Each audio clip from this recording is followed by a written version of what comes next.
Oh, we're so close. So close to being the end of the year. This is the second to last show of ITCAF podcast of the year. And man, oh man, what a wild ride this year has been, right? Oh my gosh, dude. 2023, let's just say, was the most up and down roller coaster of a ride for ITCAF podcast. As you guys know, the Hollywood strikes happened, and that made things extremely difficult for this podcast, of which we talk about industry news and interview celebrity guests. And there wasn't much industry news except for the strikes, and we weren't allowed to talk to celebrity guests. But you guys hung in there. You hung with us. You got us through. Yeah, man, what a year for this podcast, right? Like, woo! Oh, for sure, for sure. And people have been asking us, how was it? Did you have any backlash or any negative numbers? Well, we're going to be talking about all that next week on ITCAF Podcast. It's going to be our final show of the year, and it's going to be a closing out for Crazy Ant Media for 2023 and then bringing us into 2024. That's going to be a phenomenal show. I'm super excited about it. Me too. And people like when we talk about ourselves and the company more. So I think this episode's going to go over very well. Agreed. But of course, we have so much news to cover in this episode that is happening in the entertainment industry, the entertainment mecca Hollywood, and so much more. Man, I'm so excited. So let's get this thing started. Hello, everyone. So you want to start a podcast but have no idea where to start? Well, Crazy Ant Media is here to help you. We want to assist you finding your VFE.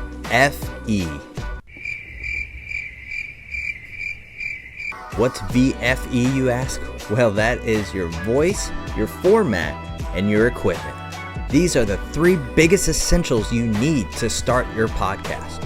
All those hours watching nonstop YouTube videos or all those random website links, those are done. Just hop on a Zoom call with us and we'll talk about everything you need to know to create your own podcast and find your voice. Plus, we will send you home with a 12-page packet over everything we just discussed. It's very in-depth. It is definitely a must-need while trying to start your first podcast. Contact us at info@crazyantmedia.com today so that you can start finding your podcast voice for tomorrow. What's up, guys? Oh my goodness, episode 243 of ITCAF Podcast. You guys know your host with the most, myself, J-Lo Fantastic, and the one and only Mao. Yeah, that's a little different. I'm in my Christmas mood, though, bro. I'm rocking the gear. I got my Christmas mug, my Christmas movie mug. I'm not even going to lie to you. I've been kicking back every night watching my Hallmark Christmas movies. It's a thing, man. It's a thing. Everybody is in them. They're getting better and better. The diversity is getting better. I was so happy the other night. I literally saw one with a gay woman couple. I love that. Kudos to Hallmark. So if y'all think it's the standard formulaic stuff, you better check again because maybe it's not. Anyway, it's good. Christmas. Exactly. Past couple years, they've been stepping out of that box. Hell yes. Out of that box, for sure. But of course, you mentioned the merchandise. I mean, you're wearing one. I'm wearing one. Yes. We got one back here as well. All of these are still available on our website, www.crazyantmedia.com, where you can start rocking the latest and greatest Crazy Ant Media gear. I honestly can't promise if you would get it by Christmas, but you might get it around Christmas, at least before the new year, for sure. Shit, you can still wear it on New Year's Eve. We still got Christmas lights up. Some people keep that shit up till October. But man, oh man, yes, be sure to head over there and follow us at ITCAF Podcast, Crazy Ant Media, and us personally, because we promote sales all the time because you don't have to pay full price for them. So be sure to follow us on all those accounts so you can stay up to date for those sales. And of course, before going into the industry news, be sure to leave a rating on this podcast. Comment below and tell us what you actually think about the show, because leaving a rating on this podcast actually helps this podcast get seen by more people who enjoy entertainment news, and plus those who are trying to break into the entertainment industry. That's right. We're all about lending a helping hand here at Crazy Ant Media. So, that's what it's all about, man. I mean, scratch our backs, we'll scratch yours. It's That's all right. about, I just recently bought one of those back scratchers. So, I mean, that could be you. Be my back scratcher, I was going to please. say we get by with a little help from our friends, but hey, a back scratcher too. I mean, whatever it takes to get the job done. I mean, Exactly, exactly. But maybe boy, oh we'll boy. do Oh, a go Crazy ahead. Ant media or a Crazy Ant back scratcher. That would be great. You I feel can't like we rule it should. out. Every now and then we just throw some stuff up on the merch page. If you want a Crazy Ant back scratcher, maybe we can make that happen. We'll look into that. We'll figure it out, man. We'll figure it out. That's Who for doesn't want sure. Bonk scratching them back there? I don't I know. It's mean, like, what's going on? I got a Crazy Ant back there. I don't know. Like, Yeah, But man, oh man, it's going to be a great freaking show. We have so much news from the biggies, from the smalls, from the streamers. And I have some opinions about the streaming wars. Is it over? Because, I mean, everybody saw that a lot of DC content, a lot of big name DC content went to Netflix. Did Netflix actually win? Well, we're going to be talking about all of this stuff and if it's ongoing. So I'm super excited about it. But we are starting off the industry news with a little update on some somber news because Matthew Perry, Chandler from Friends, passed away this past year, and an official toxicology report came out from the Los Angeles Medical Examiner's Office stated that Perry died from the acute effects of ketamine. Now, the exact method of intake is unknown. Contributing factors in the Friends actor's death included drowning, coronary artery disease, and the effects of bromifene. That is used to treat opioid use disorder. That's what that last one is. The manner of the death is ruled an accident still. Perry had been undergoing ketamine infusion therapy prior to his death, reportedly for depression and anxiety.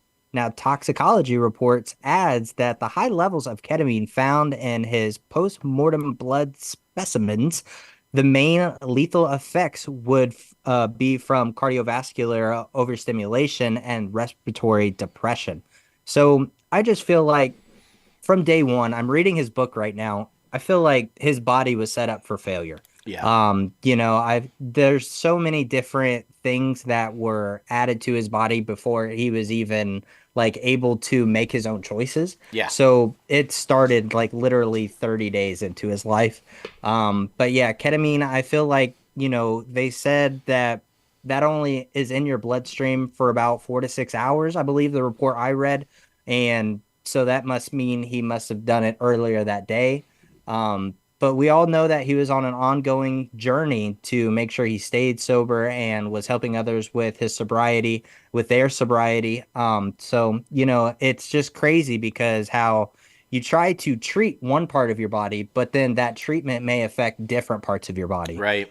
So it's always about trying to balance, what is good for you, what's not. And that's why I feel like, having different experts to talk to about these things is very important. Second opinions are very important. So Yeah. it's a crazy thing, but yeah, I mean, And I'm honestly not surprised by this situation, No. but And it's unfortunate because I feel like he had talked about even just recently how he was using the one medicine for the opioid addiction to make sure that he Right. stopped taking opioids and he was taking this other one. But it's unfortunate about the ketamine because I feel like he was probably doing that legally. He was probably seeing a doctor and he was getting injected with the ketamine to try to deal with the anxiety and depression. But when the toxicity report said that it was at high levels, I feel Yeah. like maybe he was also side jobbing it himself on top of getting it legally. And as you guys know, like what Logan said, with the sped up heart and the depressed respiratory, meaning he basically, while he was in that hot tub, his breathing shallowed and slowed to the point where he just was no longer breathing, and the heart sped up and stopped, which would explain the drowning and so it's unfortunate. It's unfortunate. He was fighting it, and it's a fight he lost. But hopefully that fight and his continued message, even after death, will help save the lives of so many other people that are going through it. It's difficult. That's Agreed. difficult. We also lost another huge name in the industry. It seems like this time of year, we're always reporting about losing so many people. It's so Yeah. weird about how it happens around this time of year. This one came as a shock, though. I wasn't expecting to see this one come across the wires, and it was disturbing. Andre Braugher, the two-time Emmy-winning actor who starred in, of course, the hit television series Brooklyn Nine-Nine and Homicide: Life on the Street, died this past Monday. And here's the crazy thing. After a brief fight with lung cancer. He was only 61 years old, y'all. Brower was only recently diagnosed with the disease, so it must have hit him just like real hard and real fast. Now, Brower was best known, of course, for performances on NBC's Homicide: Life in the Street, for which he won an Emmy, and Fox's sitcom Brooklyn Nine-Nine, for which he was Emmy nominated. He also earned critical acclaim for starring opposite Ray Romano on TNT's dramedy Men of a Certain Age. His additional film and television roles included The Last Resort, City of Angels, Frequency, Poseidon, Primal Fear, Duets, The Mist, Fantastic Four, Rise of the Silver Surfer, Salt, and The Gambler, amongst so many more. I mean, this guy was a legend and was around quite a long time. And the outpour of condolences and support coming from everybody he ever worked with, nothing negative about this man. Every single thing out there was what a blessed man he was, how nice he was, how appreciative he was, how generous he was in guiding them along in their early careers. And it's just, when you lose somebody like that, it's difficult, and condolences out to his family and friends. I know it makes this time of year extremely tough, especially when it comes unexpected like this. And our thoughts and prayers, man, our thoughts and prayers. Yeah, seriously. Our thoughts and prayers are not with this next situation. There's no good way to transition, to be honest. There's not. So we're staying up to date with everything that's happening with the Jonathan Majors trial, right? And the prosecution and defense have both rested their arguments in the Jonathan Majors alleged assault trial this past week. The jurors began deliberating in the late afternoon on Thursday and resumed mid-afternoon on Friday. After resuming deliberations, the jury asked to replay Major's 911 call that he made the morning after the alleged assault when he found his ex-girlfriend, Grace Jabari, unresponsive on the floor of a walk-in closet in the apartment that they both shared. They also rewatched a portion of security video that showed Majors and Jabari exiting the car in which the alleged assault occurred. Now, the jury did not reach a verdict and will continue on Monday morning. Prosecutors have alleged that Majors manipulated and exerted control over Jabari in an abusive relationship. Now, the defense repeatedly called Jabari a liar and has claimed that she was drunk after going to the club and injured herself at the apartment. This year, Major starred in the boxing drama Creed 3, as well as Loki and Ant-Man and the Wasp: Quantumania as the villain Kang the Conqueror. He also led the bodybuilding drama Magazine Dreams, but it was removed quickly from Disney Plus's release calendar amid the SAG-AFTRA strike and Major's trial. His management and PR teams dropped him earlier this year as well in wake of the assault allegations. He is slated to reprise his role in Kang in Marvel's upcoming movie Avengers: The Kang Dynasty, though the trial has cast doubt over those plans. And I feel like Disney, Bob Iger, Marvel, Kevin Feige, They have already been working on a backup plan. Obviously, you see a lot of things in the trades about the rumors. I think they're waiting until this trial is over to make a definitive decision. But man, I wouldn't be surprised in the next couple weeks, or honestly, right after they come back after Monday's trial, and everybody comes back and says he's not going to be in this movie or continue on as Kang. So. Yeah. No, I am right there with you. I agree 1,000%. I think that Disney needs to cut ties with him immediately, regardless of the verdict. Even if the verdict comes back not guilty for the alleged assault, the text messages that were revealed in this trial are disturbing and, in my opinion, prove that he did indeed assault her at least mentally.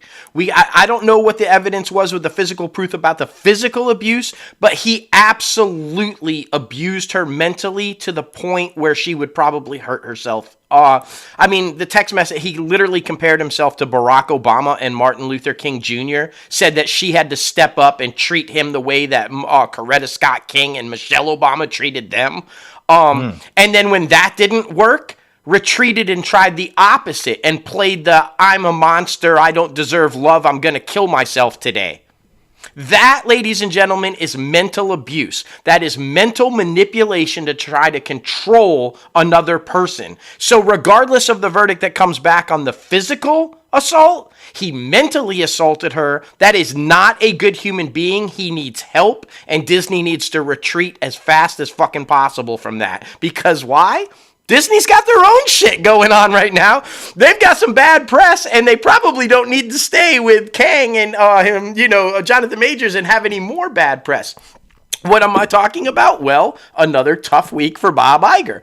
As we've told you on past shows, both current and former female employees of the Walt Disney Company and all of its subsidiaries are currently suing the company in gender pay equity litigation before the Superior Court of California in Los Angeles. Now, the plaintiffs allege that Disney pays women in California less than their male counterparts.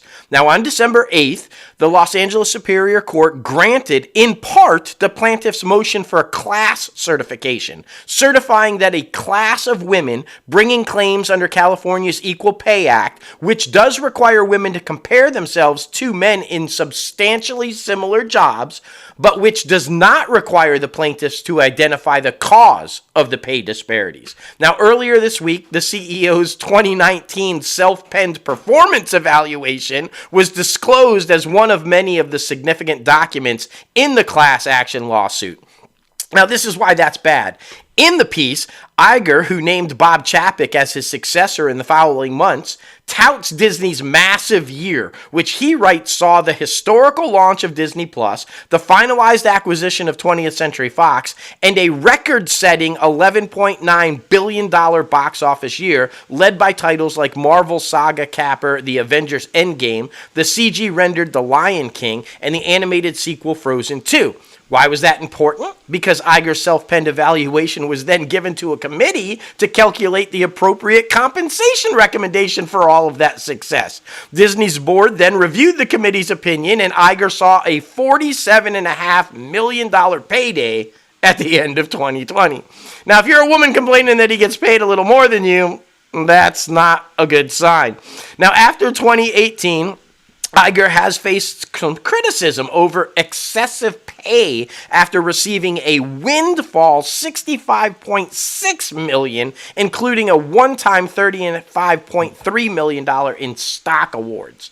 Now, the only positive thing I can say is that $35.3 million in stock awards is probably drastically reduced, because at the time that he received that, the stock was performing much better than it is now. So that's probably come down. But any which way you look at it, that's a lot of money. And we know a lot of the other executives that are males are also seeing money like that. So this lawsuit, I think, has merit, and I don't think it's going away anytime soon. Yeah, completely agree. And then on top of that, they're fighting a class action lawsuit, and it appears that Bob Iger also remains in a tough fight to stay on top of the company as CEO. As activist investor Nelson Peltz, who we've talked about before, this guy is looking to shake up Disney's board, announced plans to nominate 2 directors as candidates for directors of the Mouse House board. Peltz himself and former Disney CFO Jay Russell. Rosslow. Yep. Rosslow. Peltz Fund Management said Thursday it submitted a notice of its intention to nominate the 2 independent director candidates at Disney's 2024 annual shareholders meeting, expected to be held next spring. Now, Disney confirmed that Peltz provided notice of its intent to nominate Peltz and Roslow as directors, and said the board's governance and nominating committee, which evaluates director nominations, will review the proposed Peltz nominations and nominees and provide a recommendation to the board as part of the governance process. Now, Roslow, who served as Disney CFO between 2010 and 2015, said in a statement provided by the company, quote, "The Disney I know and love has lost its way. As independent voices in a boardroom, Nelson and I are confident that the combination of my decades of experience at Disney and Nelson's significant boardroom skills and history of driving positive strategic change and our combined consumer brands expertise and financial acumen will be additive to the Disney board." Now, with a shareholder mandate, Nelson and I look forward to helping the board and management reorient the company towards delighting its consumers again and driving significant values for its owners. Now, Tran said in a separate statement, Disney is one of the most iconic companies in the world with unrivaled scale, unparalleled customer loyalty, irreplaceable intellectual property, and invaluable commercial flywheel. However, Disney was woefully underperformed its peers and its potential. Responding to Train's statement, Disney said the company has an experienced, diverse, and highly qualified board that it is focused on the long-term performance of the company, strategic growth initiatives, including an ongoing transformation of businesses, the succession planning process, and including shareholder value. So they just keep trying to fight this guy off. Yeah, and I mean, this is ridiculous. He's tried. Remember, we told you guys he tried last year. He backed off of that because Iger presented all of those savings, those cost savings. He cut like billions of dollars from the streaming losses and all that. So Peltz backed off last year. But now he's trying again, obviously, with everything Logan just told you. And last month, remember, Peltz's Trian Fund Management renewed its proxy fight to get the directors on the Disney board. That came just a day after Disney changed the rules on how they nominate board members. And after Disney named Morgan Stanley CEO James Gorman and former Sky chief Jeremy Derrick as new directors, with the term starting in 2024. Now, you mentioned that they have a shareholder mandate. That's because they control about $3 billion in Disney stock, which is a huge block of the stock and would clearly be a mandate. Said that after the media conglomerate board rejected the request for the board seats, they would use that mandate and take their case for change directly to the shareholders. Now, in response to that, on November 30th, Disney noted that 78% of those shares that make them have a mandate claim to be beneficially owned by Trian are owned actually by Marvel Entertainment chairman Ike Perlmutter, and he proxied them to Trian. Now, why is that important? Because Disney and Perlmutter Disney, remember, fired him, terminated him from his employment by Disney earlier this year, and he has voiced his long-standing personal agenda, yes, I said personal agenda, against Bob Iger. Now, it should also be noted that Roslow, at one time, he was considered the potential successor to Iger, and he chose to leave after Iger overpassed him for Chapek. So both Ike and this former CFO have grudges again. This is a personal attack. This has nothing to do. And when they said they haven't outperformed their peers, has fucking Peltz looked at Warner Brothers? Have you seen what fucking Zaslav has done there, and you're trying to tell me Disney has done worse than that? They have not, sir. They have not. I'm sorry. And that's the thing, too, because everything they're saying about Disney, with it being a family brand and have loyal customers and all of these things, the same is to be said about Warner Brothers. So you could be literally, that would be way easier to take over than what Disney is doing. And I bet Zaslav would happily step aside because we've already come to our conclusion that we believe that he's just trying to sell things off and leave Warner Brothers to nothing, basically. So I don't understand. It is a personal vendetta. It is. So it's just one of those things, like, because there's other companies that are willing to either potentially sell off, or that are so bad in the stock right now that could be easily taken over hostily. You're So I mean, yeah. You're so right. That's a brilliant point because Warner Brothers, the last I checked, and let me check right now. The last I checked at Warner Brothers, $12.26 pelts. If you have money and you want to prove that you can run an entertainment conglomerate that's family friendly, has 100 years of content, and buy fucking Warner Brothers. He wants to sell it off. Buy Warner Brothers, compete with Disney, and prove that you're the better guy if that's what you're trying to do. But you're not, because it's a personal fucking attack against Iger. Whether you like Iger or not, you cannot deny that this is a personal attack against him, and it's fucking ridiculous. I mean, well, and it's funny too because like there's even the rumor mill going around about Paramount being up for sale. Yeah. So it's one of those things like there's multiple historic studios available to even have that conversation. Exactly. But you keep going back to Disney. So shut the fuck up, move on. And if you want a studio, there's others out there because Disney is fine. Yeah. Anyway. Just sell all your fucking Disney shares back and go for a boatload of money and go buy any of those other studios. That's it. And another sign that of Disney Plus and Hulu deepening the ties. The first episode of Disney Plus's high-profile new original series, Percy Jackson and the Olympians, will launch on Hulu as well. Now, concurrent to the 2-episode premiere on Disney Plus December 20th, the first episode will be available on Hulu through January 31st.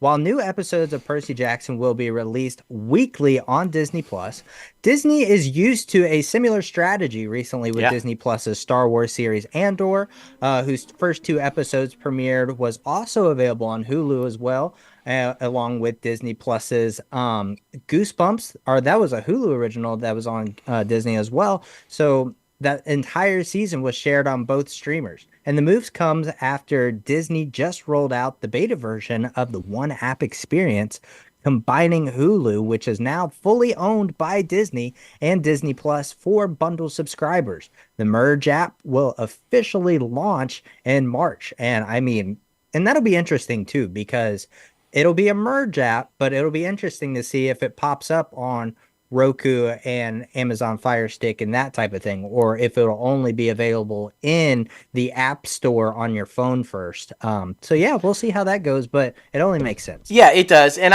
my guess is that if it does pop up on Roku and stuff, it's going to be like Apple, where Apple TV, you can also reach Paramount and MGM Plus and all the other apps within that. My guess is it's going to be the Disney Plus logo, but when you go into it, you'll have access to Hulu through that, would be my guess. I mean, I have no fucking idea, but that's how I'd do it. Iger, call us. No, just kidding. Now, this one makes total sense in the same vein of the Jonathan Majors. Now, see, they did the right thing in this one, so just do the right thing with Jonathan Majors. Hulu is not moving forward with a reality show that would have featured the family of Sean Diddy Combs. The project from James Corden's production company, and hopefully James is running in the opposite direction also, was in the early stages when the decision was made to bag it after multiple lawsuits alleging sexual assault were filed against the mega producer.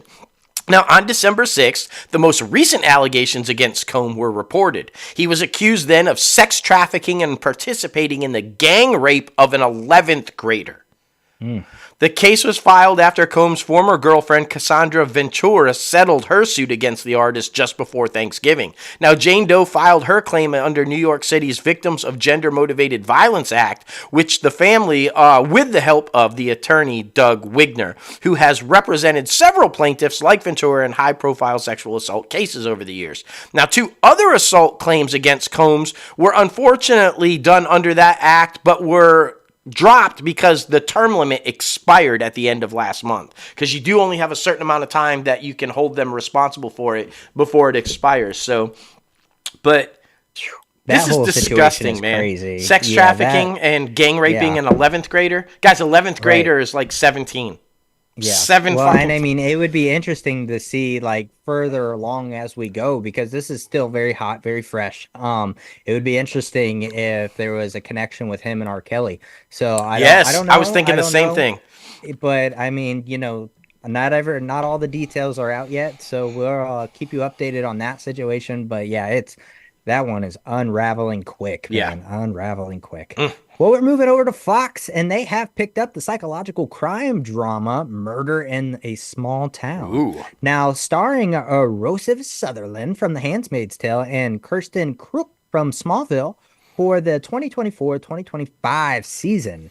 The series follows Carl Oddberg, who's played by Sutherland, who moves to a quiet coastal town to soothe a physique that has been battered by big city police work. But this gentle paradise has more than its shared secrets, and Carl will need to call upon all of the skills that made him a world-class detective in solving the murders that, even in this seemingly idyllic setting, continue to wash up on his shore. Now, Crook stars as Cassandra, a local librarian who becomes Alberg's muse, foil, and romantic interest.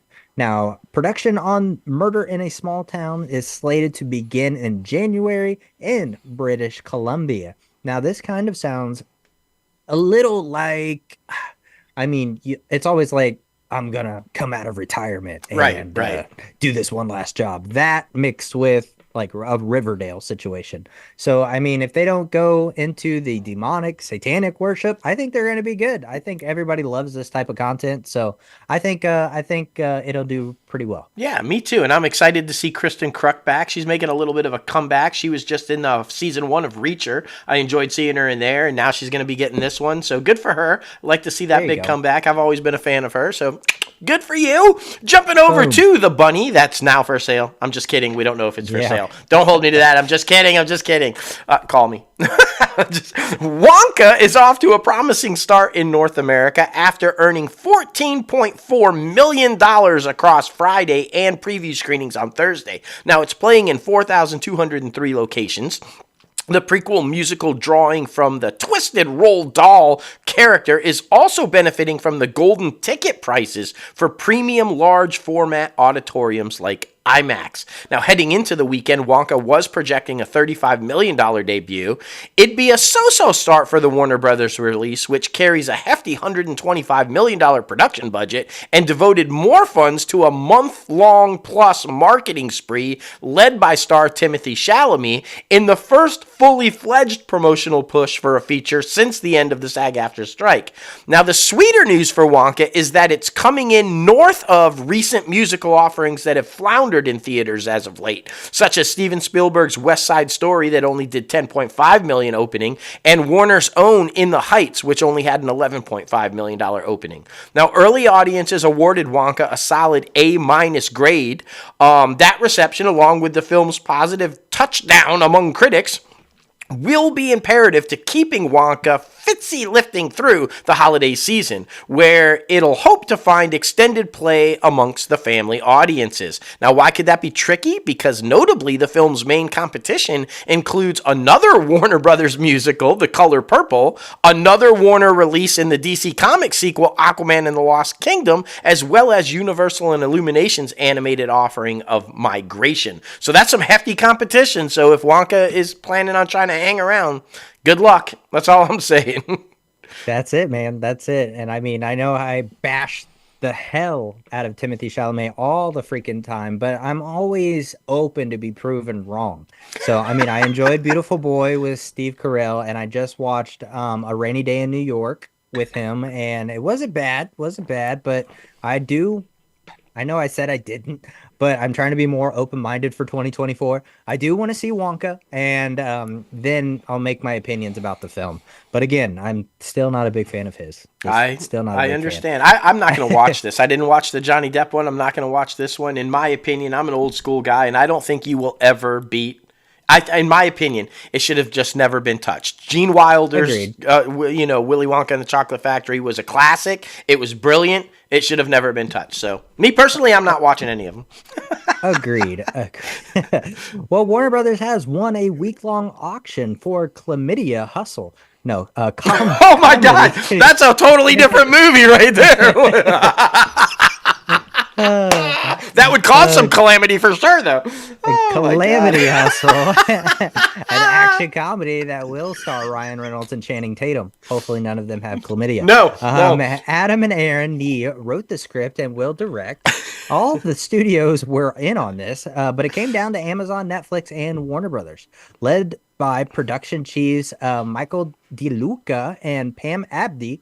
Warner stepped up for the kind of star-driven movie that fueled the studio's fortunes back in the day. So hopefully, man, I mean, I love those two, and like I said, hopefully they're STD free. So I think it'll be good because Channing Tatum is funnier than a lot of people give him credit for, and I mean Ryan Reynolds is on top of the world. So.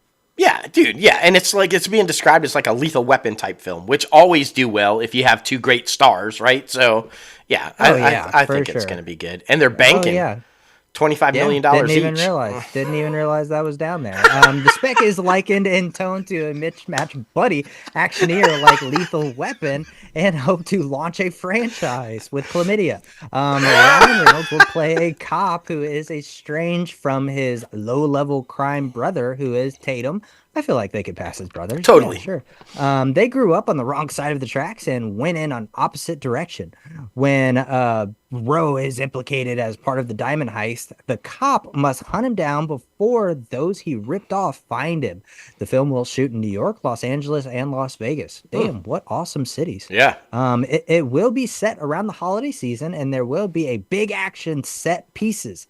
There was speculation about the budget when it was packaged, when it was first floated. Sources said to hope to deliver it for like 140 million. The stars, of course, will each make 100 or like 25 million, around that range, guaranteed. With strong back ends, of course. You always got to remember the back end. Yeah. Yeah, that sounds interesting. I think that'll be fun. I do. And, it follows an old premise of where the two brothers grow up and one chooses to be a cop and one chooses to be a bad guy. That seems to be a regular type thing in these type families, but it works. These movies have always worked. So, and yes, please be safe. Practice safe sex. Let's not get STDs, exactly. Okay? All right. A man that did, I'm assuming, always practice safe sex and never caught an STD. The man, the myth, the legend himself, Clint Eastwood, in his final film, so he says, his final film, we'll see, Juror Number 2, has apparently rounded out its cast with Amy Aquino, Adrian C. Moore, Cedric Yarbrough, Chikako Fukumama, and Onyx Serrano. Now, as we've told you, the movie follows Justin Kemp, played by Nicholas Hoult, who, while serving as a juror in a high-profile murder trial, finds himself struggling with a serious moral dilemma, one which he could use to sway the jury verdict and potentially convict or free the wrong killer. Now, also part of this ensemble cast are Toni Collette, Gabrielle Bazzo, Zoe Deutsch, Leslie Bibb, Chris Messina, and the one and only Kiefer Sutherland. Now, Eastwood is producing under his Malpaso banner. In addition to directing, the film is currently shooting in Georgia. And this guy's getting it done, bro. If you guys have seen the pictures of him on social media and everything, I mean, this guy's like 92 years old. Looks like he could barely stand up and yet is directing a feature-length film. So God bless him, man. I've always said I thought Clint Eastwood was going to die on a set. So if this is his last film, then maybe I'm wrong with that. But if it's not his last film, I don't know, man. Who knows? Well, we're heading over to Paramount. CBS is looking to turn another successful drama into a franchise. Oh. The network will introduce a new character in an episode from Fire Country's upcoming second season that could anchor her own series. Now, currently, casting is underway for the role, a female sheriff, which is an episodic guest star with an option to become a series regular. Sources caution that it is not the formal backdoor pilot, though. The CBS could go in different routes with the new character if the episode is well received, spinning off the character into her own series or adding the actress to the cast of Fire Country, the mothership. CBS's decision to explore Fire Country's spinoff is not surprising, though, given the fact that CBS Studio produced the drama starring Max Theodot, ranked one of the most watched new broadcast series last season, averaging about 8 million viewers per episode and 10 million in live plus 35 multi-platform viewing. Now, the upcoming abbreviated second season of Fire Country, delayed, of course, because the WGA and SAG-AFTRA strikes, but it is set to premiere on February 16th. So that's not that far away.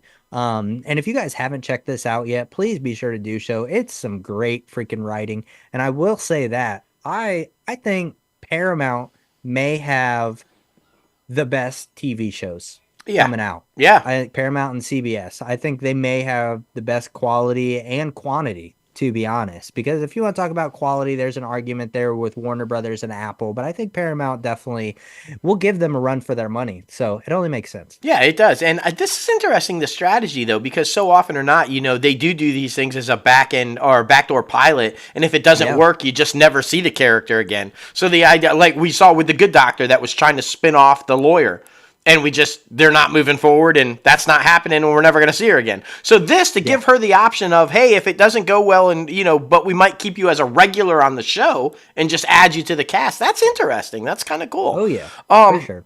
It must say a lot about what they think about who they're seeing in the casting process. If they're I don't know. Agreed. CBS has also dropped the first trailer for Tracker, its upcoming drama series starring Justin Hartley himself as a mysterious reward seeker and expert tracker. Now, we've talked about this one too. The series follows Coulter Shaw, a lone wolf survivalist who roams the country as a reward seeker, using his expert tracking skills to help private citizens and law enforcement solve all manner of mysteries while contending with his own fractured family. Now, Robert Weigert, Abby McCanney, Eric Grace, and Fiona Renee also star in this. Tracker is set to premiere February 11th after CBS's telecast of Super Bowl 58. Now, that's always a win, because anytime you debut after the Super Bowl, your numbers are going to be massive. So let's hope it's a good one, and it can maintain anything after the Super Bowl, because I like Justin Hartley. I think it's going to be a good show.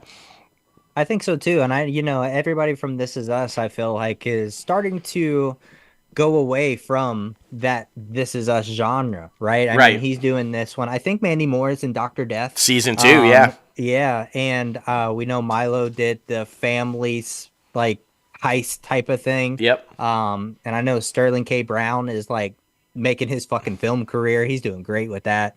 So yeah, I'm excited to see, man, because like I said, big fan of Justin Hartley, and I think he'll be good. Yeah, me too.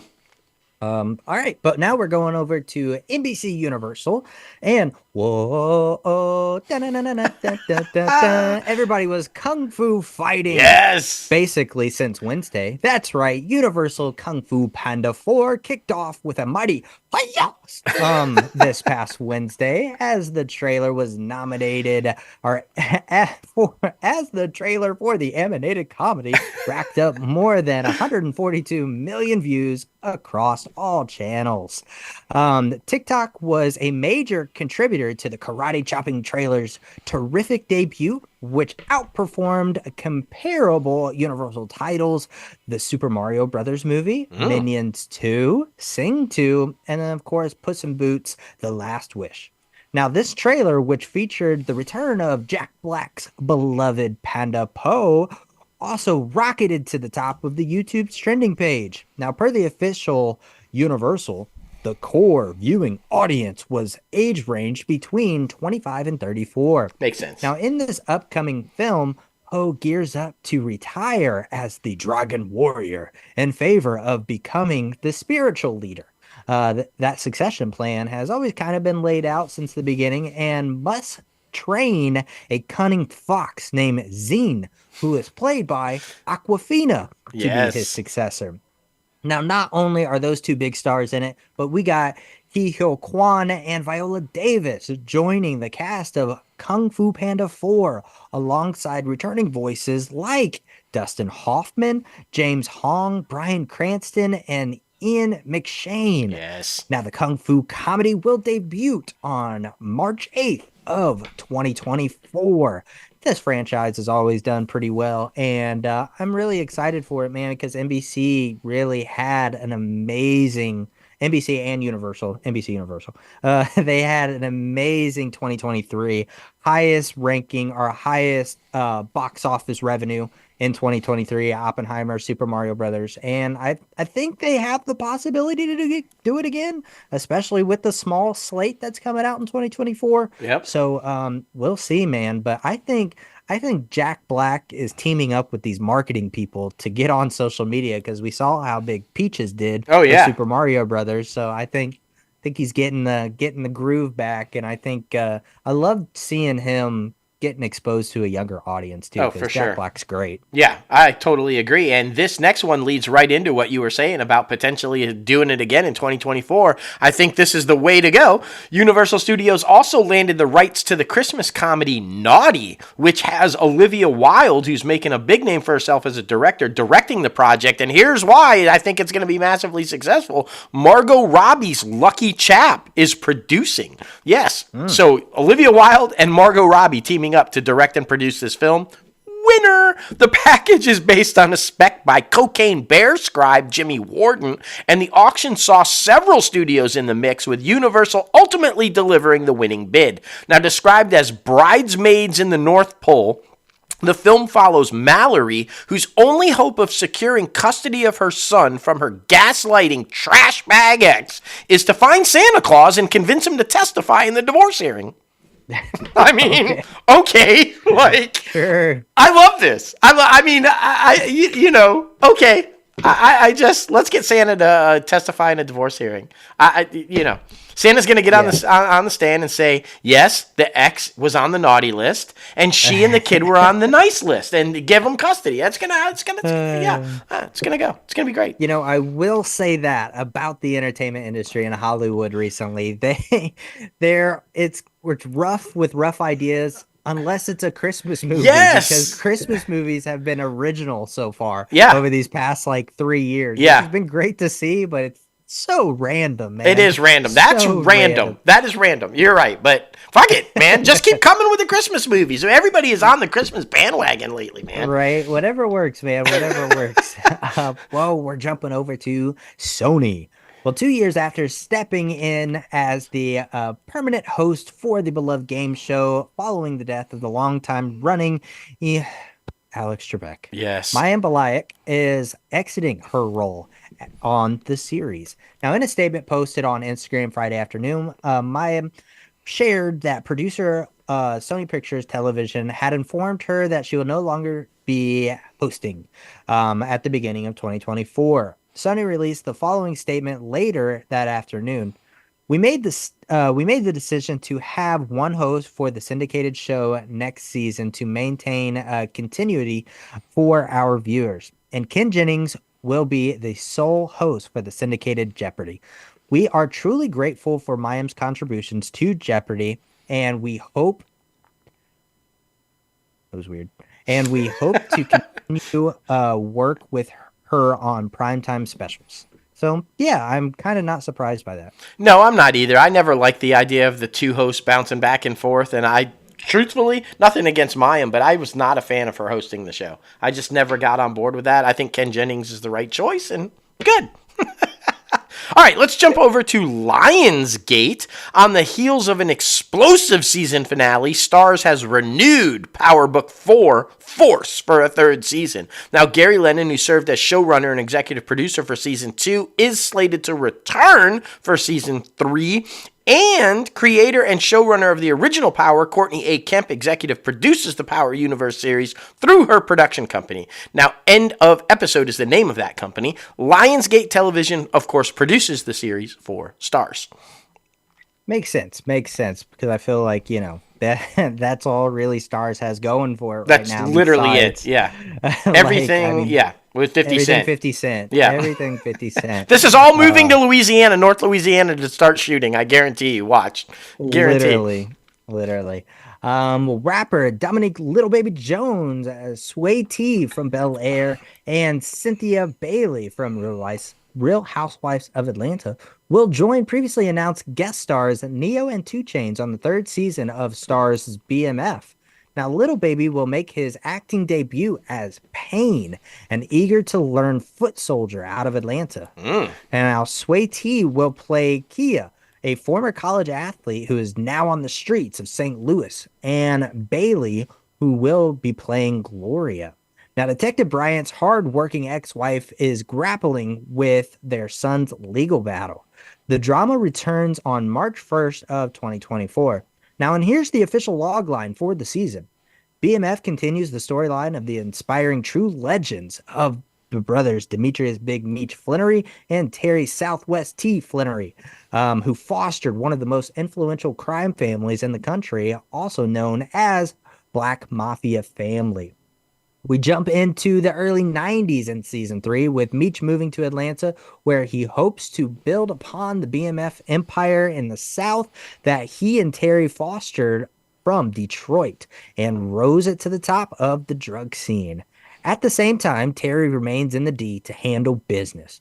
Charles Flannery, who's played by Russell Hornsberry, and Lucille Flannery, who's played by Michelle Brianna White, marriage remains on the rocks, and Detective Bryant, who's played by Steve Harris, and Detective Jen, who's played by Kelly Hu, return as partners, often on opposite sides of the law, who find common ground in the determination to take down BMF. Now, I will say, if you're not watching Power, you should definitely watch a BMF. It was very entertaining, and yeah, it'd be interesting to see how like the two main characters do separately, and if they'll ever cross paths in this new season. Yeah, no, that's going to be really interesting. And the thing that stuck out to me, that whole thing is Starz really trying to use the word inspiring in this marketing? Like, do we want to use the word inspiring true story when you're talking about drug dealers? Like, who are we trying to inspire to become drug dealers, Starz? I'm just saying you might want to have reworded that a little bit. I'm just saying. Amazon MGM Studios. Let's jump over to there. In a giant film pitch package deal, Amazon and MGM Studios won Best of Enemies, an adaptation of the spy thriller that will, get this, star Bradley Cooper and Christian Bale, with Eric Warren Singer scripting and Atlas Entertainment's Charles Roven producing. Now, why does that sound good? Because, as you remember, they all worked together on the 2013 Best Picture nominee, American Hustle. Now, Cooper, who is drawing rave reviews for his latest directing outing of Maestro, is also a possible choice to direct the film, but that hasn't been all cleared up or settled yet. Sources said that the film had 8 bidders in the mix, with Amazon and Warner Brothers going down to the very wire to get this thing done. The deal is high 7 figures for the writer and producer. It will be a theatrical release. Now, the theatrical guarantee provides an opportunity for MGM and Courtney Valente to show its worth with a big pick launch before the film lands on Amazon. Now, the project is based on the book, Best of Enemies, the last great spy story of the Cold War by Eric Dezenval and Gus Russo. Now, the film tells the true story, yes, guys, true story, of CIA agent Jack Platt and KGB agent Gajani Vescalero, a pair of Cold War spies who developed an unlikely friendship at a time when they should have been anything but. Now, Platt and Veselenko were new entrants to the DC intelligence scene back in 1978, with the former working out of the CIA's counterintelligence office and the latter out of the Soviet embassy. Now, remarkably, they came to establish strong personal ties even after each was sent to seduce the other into betraying their countries. The pair were involved with solving some of the most famous spy stories of the 20th century, including the rooting out of Soviet mole Robert Hansen. Now, while Veselenko spent some time in a Soviet prison after it came to the government's attention that he had been working as a double agent for the U.S., he ultimately was freed with the help from the CIA during the spy swap of 2010. Now, just of interest, of note, which is kind of cool, one of the people advocating for his release and was like out there all the time pounding it, Robert De Niro. Interesting. Yeah, was like hardcore out there trying to, fight for the release of this Russian guy. So yeah, that's interesting little side note to the story. This sounds good. I mean, it was a huge story back in the 80s. I remember it pretty good, and I'm excited to see what Bale and Cooper do with it. I think it's going to be amazing. Yeah, completely agree. And it's very interesting, too, because I feel like spy thrillers and war films in general, they kind of have fallen into their own little niche category and not really heavily popularized anymore, right? Because I Yeah. feel like, Saving Private Ryan, We Are Soldiers, like all of those big name like war movies and other spy thrillers are just like they're not really like the top of the blockbuster list anymore, which No. kind of sucks. So hopefully maybe this will change it around, especially with their casting options. So I'm excited to see it. Yeah. But something else that I'm really excited to see is in a meetup from Saturday Night Live alums, Pete Davidson has joined Eddie Murphy in The Pickup on Amazon MGM Studios premise. Tim Story is directing the comedy. Plot details, of course, are being kept under those Christmas wraps. But the Matt Mitter and Kevin Burrows pen film is being described as a heist comedy. That is very interesting. I wonder if it's going to be like that one movie that Eddie Murphy did with Owen Wilson that was kind of like a spy comedy heist type of thing. Yeah. So yeah, that'll be interesting. Eddie Murphy is seeing a nice resurgence, man. He's everywhere right now. And Ever since that deal with Amazon, Yeah. he's like, all right, let's get back to work. Well, and he's got a little something for Netflix too. We're going to talk about that in just a minute. So, and I'm super pumped about that one. Hey, this one sounds interesting too. Speaking with everybody's jumping on the Christmas bandwagon, Amazon MGM Studios has tapped Taylor Chikuwu to script The Truth About Mrs. Claus, a new film based on the same name book by Mina Harris that is currently in development. Now, the story takes place at the North Pole, where every elf, of course, dreams of being part of Santa's workshop, but only a select few get to know the amazing secret that Mrs. Claus is the true force behind Christmas. Through the eyes of a precious elf girl who dreams of something more, we set off on a journey to meet the world's most brilliant and secretive entrepreneur. Okay. Nice.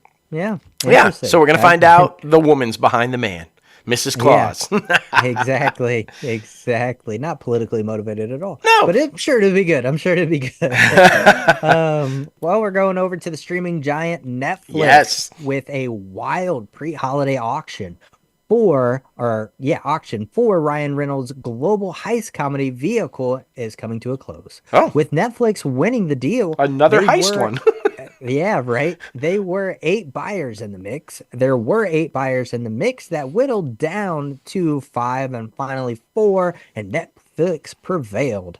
Well, Dana Fox will write the script, and Sean Levy has boarded as director. Oh. Ryan Reynolds and his Maximum Efforts banner, Ken Berg and Audrey Chon, and their Genre Films banner, and Sean Levy with his 21 Lamps banner are all producing. That's a lot of hands in the pot. Oh, yeah.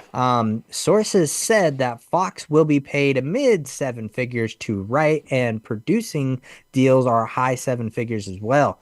The pitch is untitled, but I've heard it was great parts for an ensemble in the spirit of an Ocean's 11 type of thing. It is also set in the international arena. The idea originated from Fox and Kinsberg, and they pitched it to Reynolds and Maximum Effort. So all good things, man. Netflix is doing some very interesting things with their choosing and picking and bidding, but I feel like they're going to do well with this one. Oh, yeah, and please put Hugh Jackman in it. I mean, if it's going to be like a massive ensemble cast, and you've already got Reynolds and Sean Levy, who never miss. I mean, they're huge hits every time they team up. Thanks. And Sean Levy is directing Reynolds and Jackman in Deadpool 3. This just seems like a fucking no-brainer to me. Put Jackman in it somewhere, and this is going to be a massive hit for Netflix. There's no doubt about it. What else is going to be a massive hit for Netflix? No doubt about it, because people... me, especially, and everybody my age have been waiting for this bad boy for fucking ever. Netflix released the first trailer for Beverly Hills Cop Axel F, aka Beverly Hills Cop 4. It is, as I said, the 4th film in the popular franchise starring Eddie Murphy. Now, the film is slated for release on the streamer in the summer of 2024. Directed by Mark Mallow, Axel F hit screens about 30 years after Beverly Hills Cop 3. That's about accurate, which was released in 1994. Murphy returns, of course, as Axel Foley, a Detroit cop solving crimes in Beverly Hills. And this is what I was worried about. I was watching the trailer, and I wasn't seeing it, and then my boys were there. Then they did it. My boys, Judge Reinhold and John Ashton, also return as Billy and Tagger, of course. Joseph Gordon-Levitt, Kevin Bacon are both newcomers to the Beverly Hills Cop universe, and Taylor Page also joins the cast as a newcomer as Foley's estranged daughter. Other returning actors, which I were also happy to see, Paul Reiser and Bronson Pinchot. Now, veteran producer Jerry Bruckheimer, who of course was behind the original Beverly Hills Cop, is also returning for Axel F. Yeah. Every Beverly Hills Cop film has this classic car scene where Foley's in the back seat and Taggart and Billy are in the front seat. And it was all the way towards the end of the trailer, but there they were. And I fucking loved it. I feel like you can't have a Beverly Hills Cop movie without that scene of them in the car. You just can't do it. Super thrilled. I love that they brought both of them back. And shout out to John Ashton. I got the great pleasure of working with him on my very first film ever way back in the day. He's just the nicest guy ever. Just brilliant time getting to know him and drinking with him down in Louisiana. He's a really cool guy, and I'm super pumped that they brought him back. I am so fucking excited for this movie, bro. I love the Beverly Hills franchise. I think it's fucking fantastic. Yeah, I'm going to hurt your feelings a little bit. I haven't seen any of them. What? Yeah, what I the haven't seen any. Put them on your need-to-see list. They're all fucking great. The late Ronnie Cox was the Beverly Hills chief, Beverly Hills Cop chief. So, unfortunately, we obviously not returning in this one, but all of them are just brilliant stories, bro. They're so funny. They're so good. Oh my God, bro. You got to watch these. You got to watch these. It's so funny. It's so funny. All right. Well, Netflix's upcoming dark comedy No Good Deed has added Linda Cardinelli, Luke Wilson, Tanya Perez, Abdi Jacobson, and Poppy Louie to its cast. The series comes from Dead to Me creator Liz Feldman, making this the reunion of sorts for Cardinelli as well. They joined Ray Romano and Lisa Kudrow, who previously were confirmed on this thing. No Good Deed revolves around three different families who are all trying to buy the same 1920s Spanish-style home. But as the sellers have already discovered, sometimes the home of your dreams can be a total nightmare. That sounds funny with a great cast, so that'll be fun. I mean, that's going to be amazing. Dude, I love all of those actors, and anything, I feel like with Ray Romano and Lisa Kudrow, if they're the married couple as one of the three, that's going to be fucking epic. This team up seems a little odd to me, and I'm not sure how this is going to go. I don't know. It's a little weird. George Clooney, who, as you all know, I'm not a big fan of, bobblehead himself, and that's your Timothy Chalamet. He is my Timothy Chalamet. The man, you can always tell when he's full of shit. Watch him in interviews. If you want to know if he's telling the truth in an interview, watch him carefully, because whenever he's acting, he bobbles his head. So if he's ever in an interview and he's being like a legit interview and you see him start to bobble his head, he's full of shit. I'm just saying. Anyway, George Clooney and Adam Sandler are set to star. Yes, Adam Sandler in a new untitled pick from Netflix, and Noah Baumbach is directing. Baumbach also co-wrote the script with Emily Mortimer. Love Emily Mortimer. That's awesome.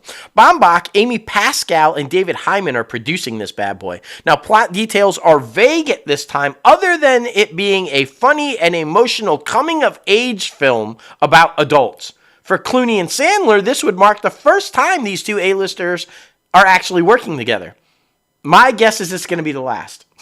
Probably. I just don't see this working. I don't see those two guys. And to be fair, let me retract. I like George Clooney's stuff. I don't hate his movies or his TV shows. Actually, I kind of like most of them. I just think he's an overzealous actor with the head bobbing. It just calm the head bobbing down, bro. Just just saying. Yeah, it'll be interesting. It will be interesting because Adam Sandler's so over the top. Yeah. So that's going to be very in comedies. He's done really great in dramas lately. He's a really great actor. People don't give him enough credit. But in comedies, we all know he is over the top. And I don't know if Clooney's ready for that. I'm just saying. Right. Exactly. Well, we're heading over to Apple, and this is kind of Apple's golden boy right now. John Hamm will next star in Apple TV Plus's new drama series, Your Friends and Neighbors. Yes. Which he also executive produced. The show is based on an idea from Jonathan Troper, who also is the showrunner of this project.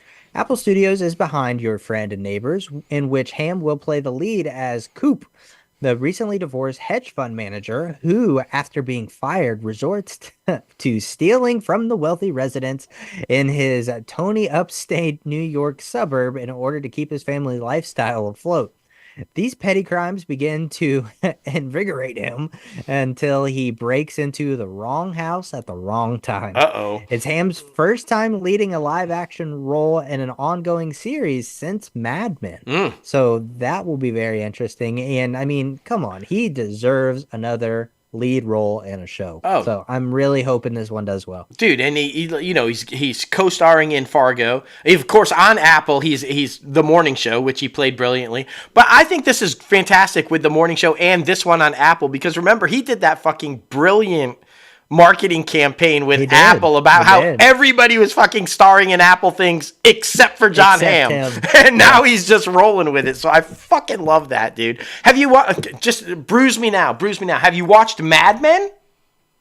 I watched it with you a little bit. I haven't but you haven't gone and oh my gosh, dude, you have to watch that one from start to finish too. Damn near every guest we've ever had on this show is on that show at some point or another. Like every one of them. Like it's amazing who was on that fucking show. And Hamm is brilliant in it. Fucking brilliant in it. Yeah.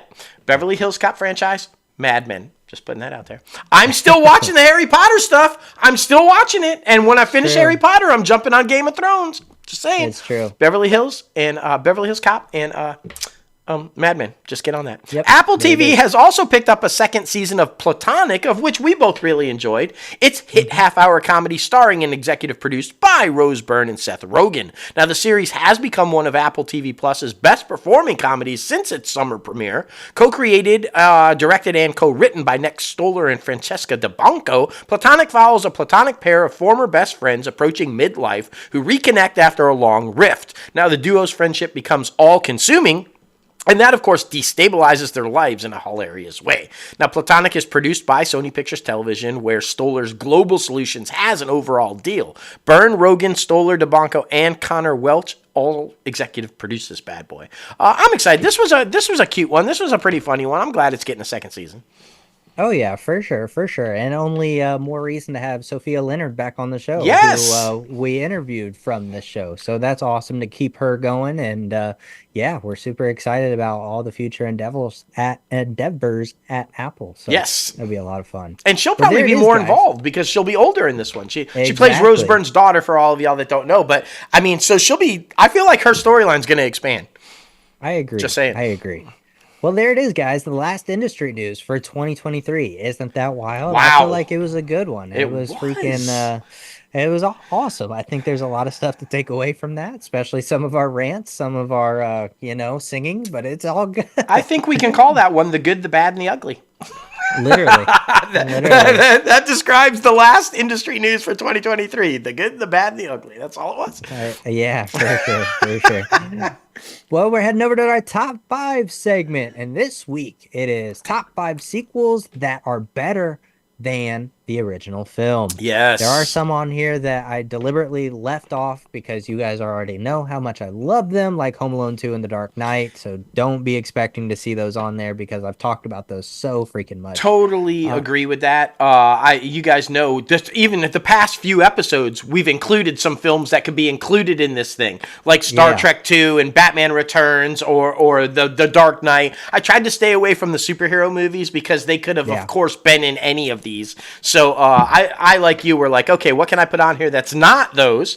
Because Superman 2 would have, of course, been the Donner cut. The Donner cut, obviously, right? But we agreed on a couple of these, and I'm glad to see that we agreed on a couple of these because they were no-brainers, in my opinion. Yeah, completely agree. Completely agree. Well, number five for both of us is Young Guns 2. Not to say that Young Guns, the original, Oh, wasn't fantastic, one of the but best I of all time. think I don't know, something about the chemistry between Emilio Estevez and the guy who plays Pat Garrett, because as I'm sure a lot of you know, or if you don't know, Pat Garrett and Billy the Kid, they start out as friends and doing things together and heists together and that type of stuff. But then Pat Garrett becomes a lawman and actually ends up killing what we think is Billy the Kid.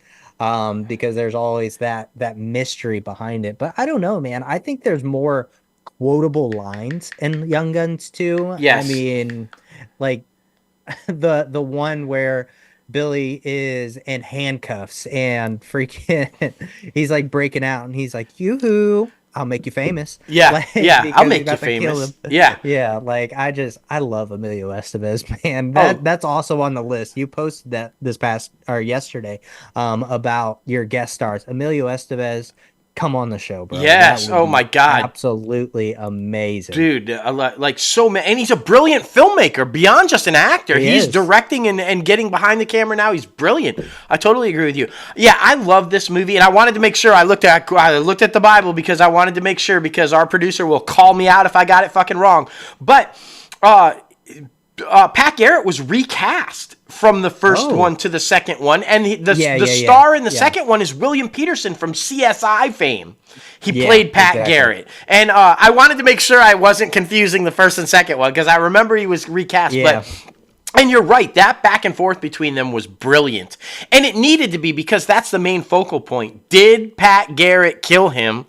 Or actually did kill him. he Yeah. live for many, many, many, many years later? That was the whole premise. And another one, and I think I'm right about this. Please, Jason, don't fucking call me out if it was in the first one. Blah, blah.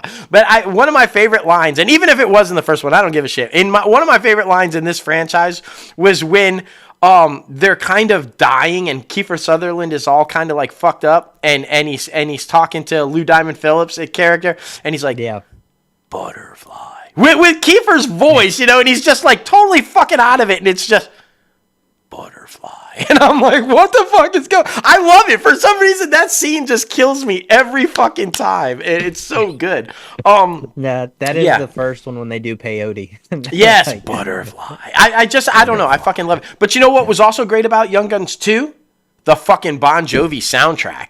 oh, so John good. Bon Jovi, not the band, just John did solo John Bon on this. Jovi. And I mean, oh my God, that fucking soundtrack on that film was epic. I mean, come on. I just, Yeah. yeah, you got to So go good. with it. Number 5, Young Yeah. Guns 2.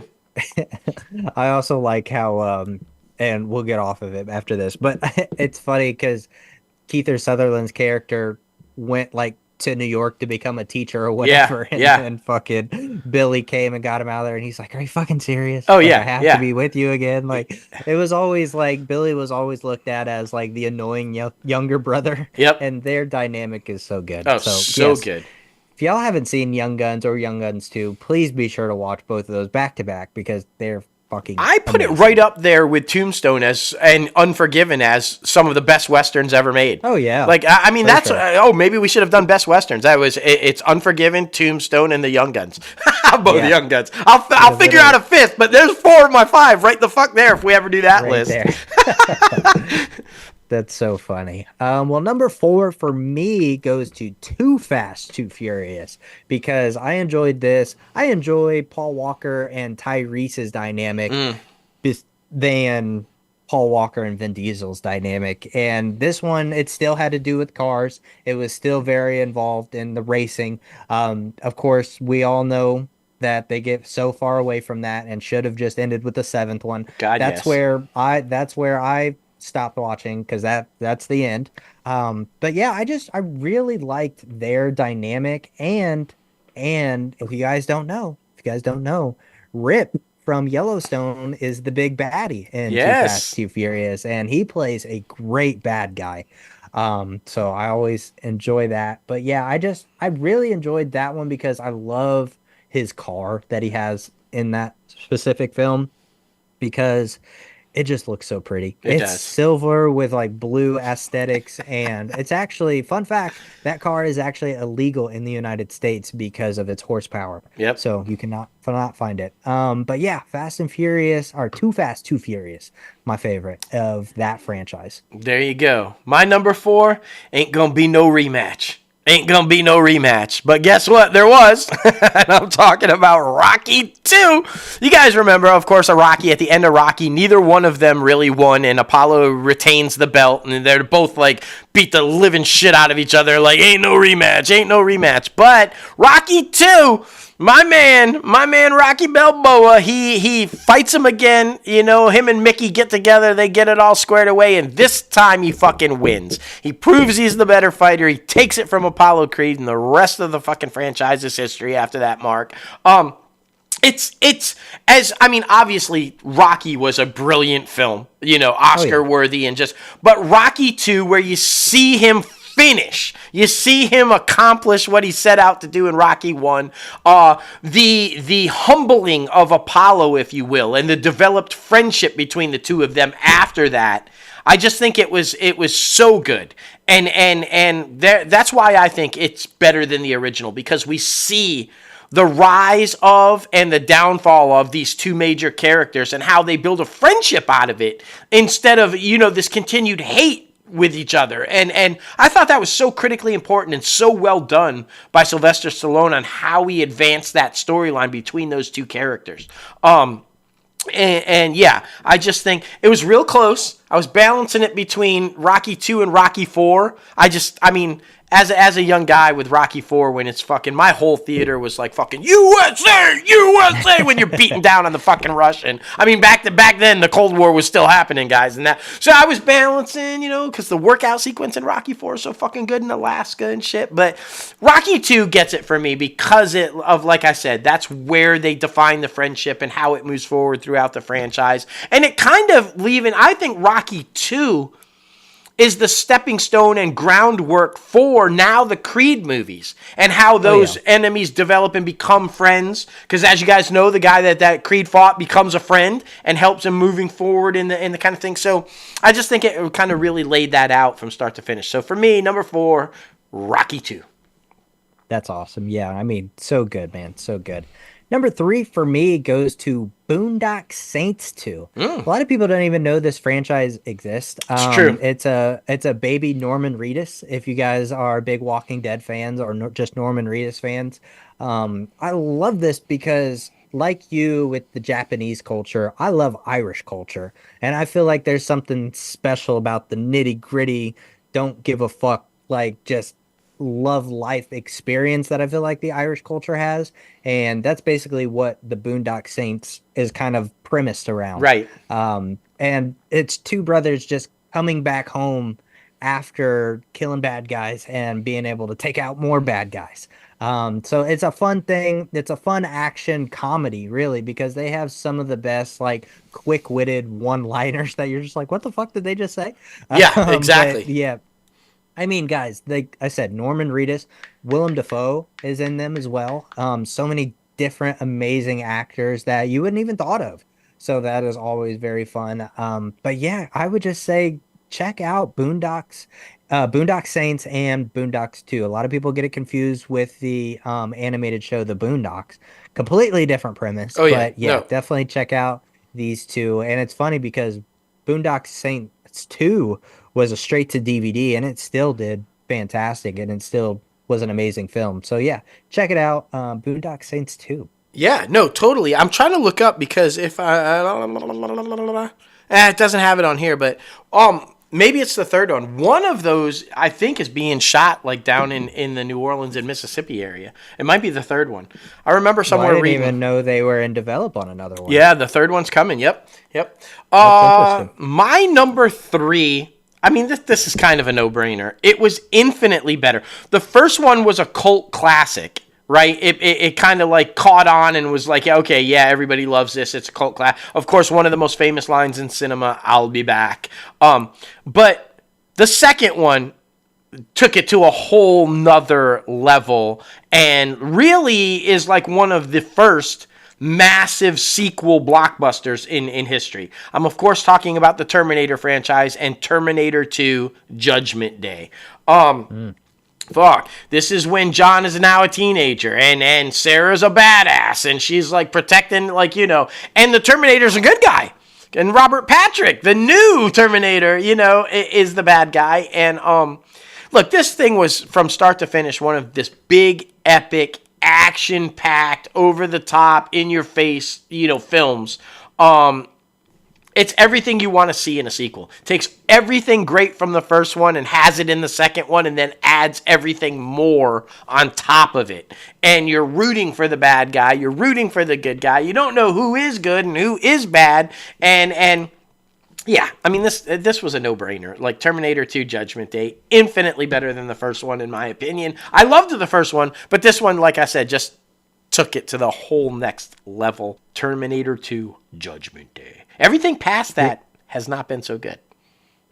Yeah, I mean, just saying. I love Arnold, but the only Terminator I've seen is the one that we went and saw, the very last one. So I need to catch up on the Terminators as well. Yeah, no, the first one's brilliant. The second one, obviously, I included it on this list. I thought was brilliant, but everything after that, until the one we saw, yeah, not so good. I mean, you know, the mastermind himself can only do so much. He's creating an own franchise and creating his own language. Like, I mean, I know he's your favorite filmmaker, but I mean, he's got a lot on his shoulders. Okay, is he though? James Cameron is doing a lot, man. He's doing a lot. You know why the last one that we saw was successful though? Our boy Billy Ray, our friend Billy Ray, wrote it. Remember, wrote the script for that one. So when you're not, and James Cameron came back to be involved in it.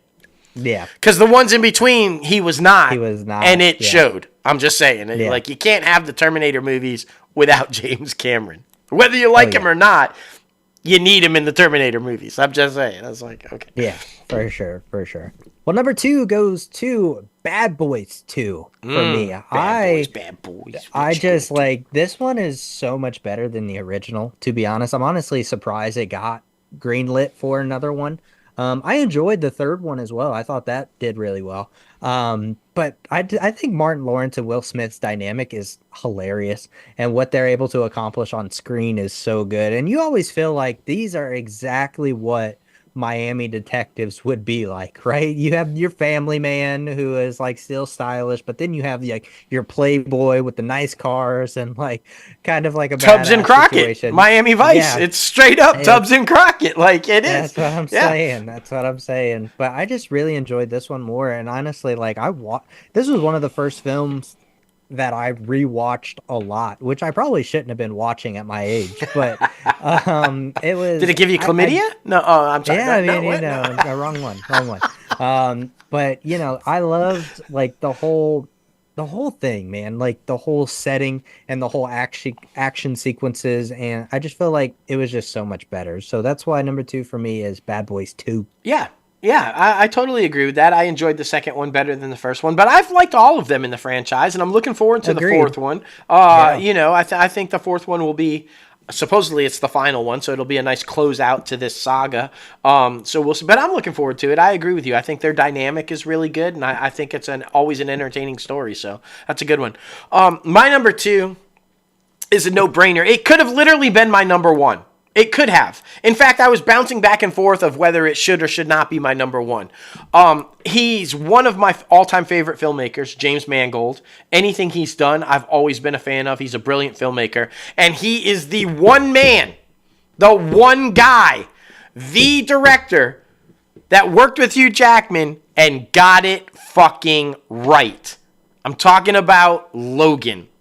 They got Logan / Wolverine right. Finally. It was everything everybody fucking wanted. We finally saw him full out berserker. I'm gonna fuck you up and kill you, and I don't give a shit because I'm the fucking best there is at what I do. Mangold finally got him right. Logan was a superhero movie, but not a superhero movie. It was a superhero movie. It was a Western. It was a drama. It was a suspense. It was a mystery. It was everything fucking packed into one. And it was so fucking brilliant. So good. Should have been nominated for a fucking Academy Award. I'm sorry, but it should have been nominated for a fucking Academy Award. And maybe even should have won.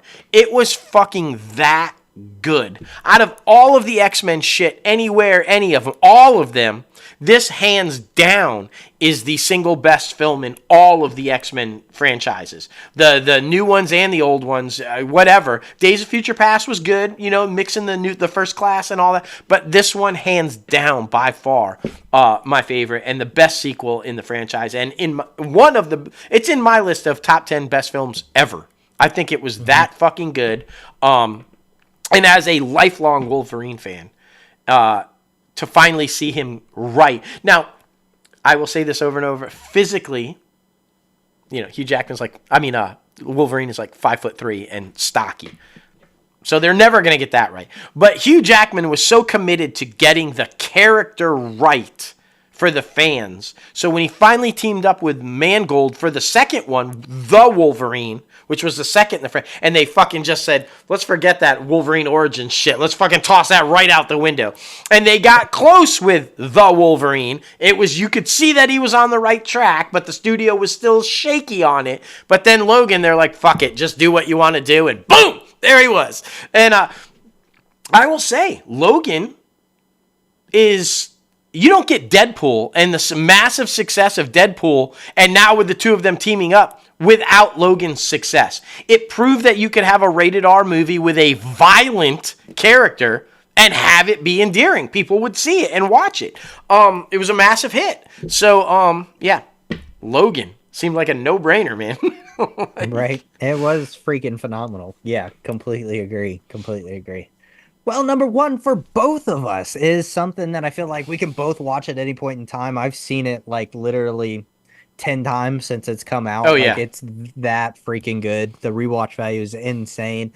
And it is better than the first one. It by no question about it. And we're talking about Top Gun Maverick. Ugh. Old Tommy Buns and Miles Teller. But man, oh man, it's so freaking good. Like, there's not enough words we could say about it, and we don't have enough time to say all the things about it, but it's just so damn good. Like, there's at no point in that film that it drags. It's cinematically beautiful. Like, the comedy is hilarious. Miles Teller just knocks it out of the park. Glenn Powell is fucking awesome. Like, I cry every time. Like, I'm like, they're about to die. Oh, Glenn Powell fucking comes in and saves the day. Like, it's so good. Here's what I'll say about why you know how good it is.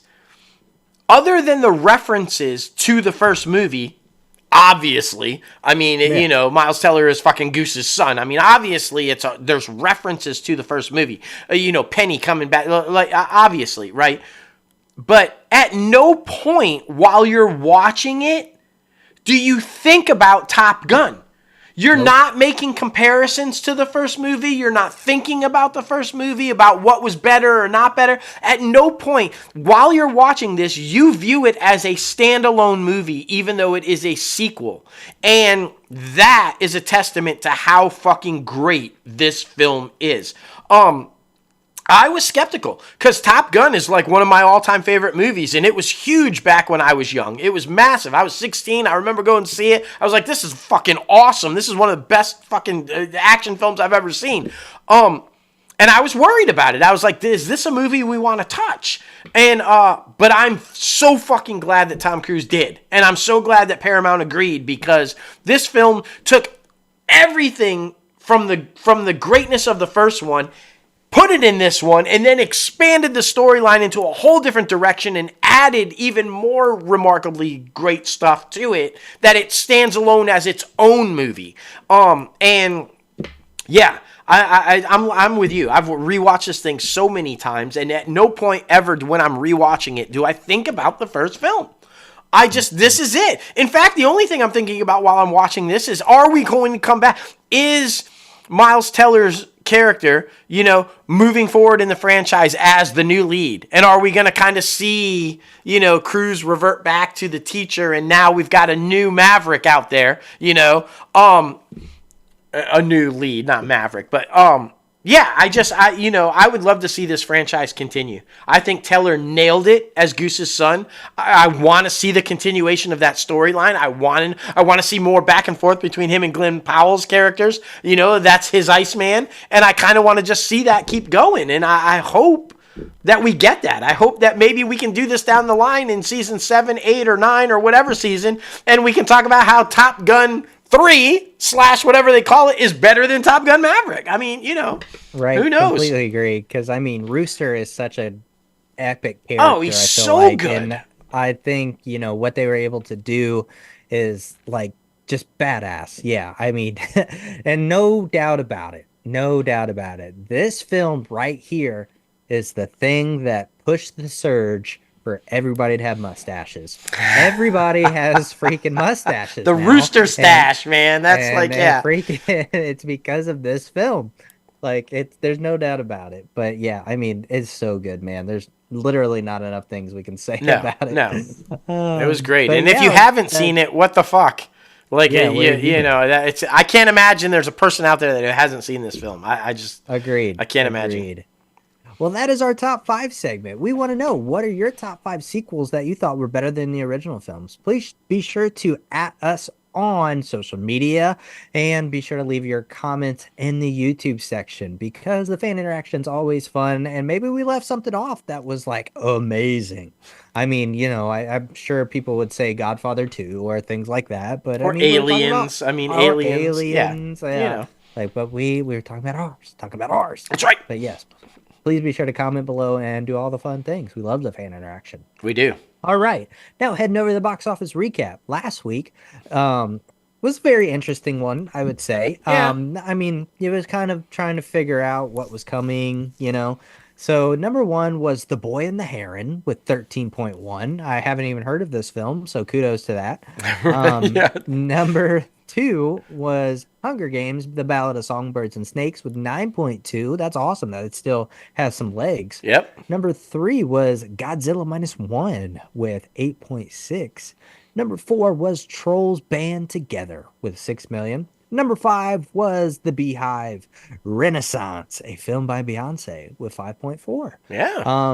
And then, of course, new movies coming out this weekend that I'm sure you're already watching.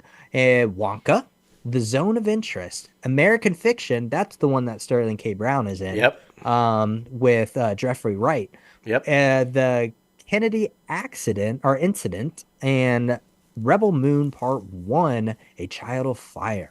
So all interesting things, and movies you can still go see right now are Silent Night, Wish, Napoleon, Animal, and The Holdovers. I heard The Holdovers is really good with Paul Giamatti. Yes. That's so anticipated. I want to find a theater that's actually playing it, because they're playing it in bigger markets and not really where I'm at. So yeah. That's been kind of difficult, so I don't know if I'm going to have to wait till it hits a streamer. That sucks for you. It is here. I want to go see it. It is playing near me. And you know what else I saw that was playing near me that's in limited release, and I was shocked that it's fucking near me? Maestro is playing this weekend. Wow. I want to go see Bradley Cooper playing Maestro, because, I mean, I was like, wait, that's fucking playing here? Okay, but I was like, hell yeah. So that's awesome. It's not at my theater, but it's at one near me, so I can, go see it. So I was shocked, though. I was like, what the fuck? Not too bad. Not too bad. We'll head over to the IMDb Pros Top Trending segment. This is interesting because this is the first week that I have no idea what these are or who that is. The top trending movie is Animal. The top trending TV show is Obliterated. And the top trending TV star is Shelley Henning. Yeah. So very interesting. Animal, I think, is a Hindu film that's making the rounds here in America. Yeah. I'm pretty sure that's what that is. And I have no idea what Obliterated is, but I do know that Shelley Henning is the star of Obliterated. So that makes sense. But I haven't checked out Obliterated. I can't give, what the fuck that is. I don't know. But something.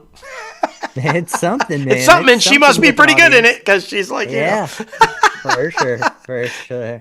Well, that is it, guys. Thank you so much for tuning in for episode 243 of Inside the Crazy Ant Farm. Yes. Oh, man. Oh, man. One One left. more to go. Yes. It's so exciting. It's so exciting. I'm hoping everybody's cuddled up on their couches with hot cocoa by the fire and all the good things, man. Be Getting sure ready to to follow do us that. on.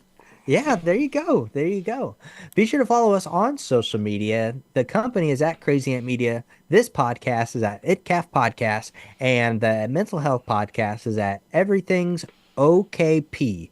Everything's OKP. So be sure to follow all of those accounts. And then, Yes. of course, us personally, myself at J. Logan Austin, and currently at Yes, at Crazy Ant CEO for a few more weeks, but only for a few more weeks because 2024, I'm changing the handle. There you go. Mixing man. it up. There you go. Getting crazy. Well, be sure to subscribe to this podcast anywhere you listen to your podcasts. We're on Anchor, Apple Podcasts, Spotify, Google Play Music, iHeartRadio, Podbean, Stitcher, and so much more. And then, of course, be sure to hit that like button on this YouTube video, subscribe to the channel, and ring the bell for all the latest and greatest notifications coming out of Crazy Ant Media. But man, oh man, this was fun. This was a lot of fun, yeah. Yeah, it honestly inspired some ideas for promotion. So I'm excited about that leading into 2024 because we're always looking for new things. But honestly, my favorite part was just bashing Nelson Peltz. That was a lot of fun. I just feel like, we made a lot of valid points, and I it think only we makes did. sense. I think we did. And look, we take a lot of heat for this because Iger is not a very popular guy. He did not come out. He was beloved in freaking Hollywood, but he is for some reason become the villain in Hollywood right now. And but I guess that just echoes everything we do to all the time to anything and everybody. We build them up to be the greatest thing ever, and then we tear them down. That just seems to be what society does. Iger is on that right now. People hate him. He is the villain. But regardless of what you think about Bob Iger, the idea that somebody would go after a company, the full-on company of Walt Disney, out of a personal grudge is insane. And that is what Peltz is doing with the help of Ike, and it's insane. This is a legacy, 100 years of Walt Disney and his brother Roy and what they started and what they, over this, amazing century of all of this thing.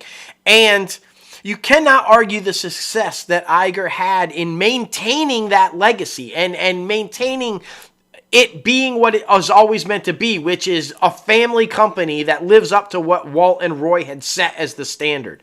Now, has he made some missteps? Has he said some stupid things recently? Does he pay himself a lot of fucking money?